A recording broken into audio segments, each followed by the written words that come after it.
आज हामी Salbari रिसोर्टमा GNSS survey गर्न गइरहेका छौँ। यसको लागि हामीलाई दुईटा सेट अफ जीएनएसएस रिसिभर चाहिन्छ। एउटालाई हामी यसरी बेस बनाएर एक ठाउँ मुभ नहुने गरी सेट गरेर राख्छौँ। सेन्टरिङ लेबलिङ पनि गर्नुपर्ने हुन्छ भने हामीलाई अब दोस्रो सेट अफ जीएनएसएस रिसिभरलाई चाहिँ हामी रोभर भन्छौँ, जुन चाहिँ हामी डिटेल लिनका लागि मुभ गरिराखेका हुन्छौँ, जसको मद्दतले हामी स्पोर्ट हाइटहरू, बिल्डिङका डिटेलहरू, फिचर्सहरू लिएर चाहिँ टोपो म्याप बनाउन मद्दत गर्दछ।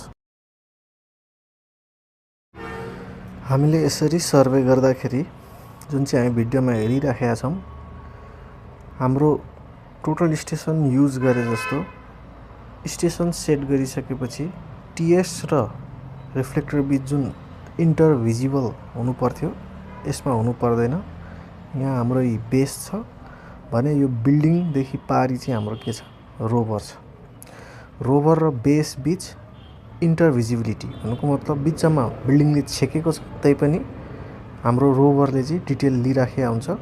यो सेटेलाइटसँग कनेक्सन भएको हुन्छ र हाम्रो लोरिया एन्टिनाबाट चाहिँ बेसले चाहिँ रोभरलाई चाहिँ करेक्सन पठाइराखेको हुन्छ। अहिले हाम्रो राष्ट्रिय परियोजनाहरूमा पनि जीएनएसएस युज हुन थालेको छ र यो टोटल स्टेसन भन्दा पनि मोर एडभान्स टेक्नोलोजी हो। यस भिडियोमा यति नै।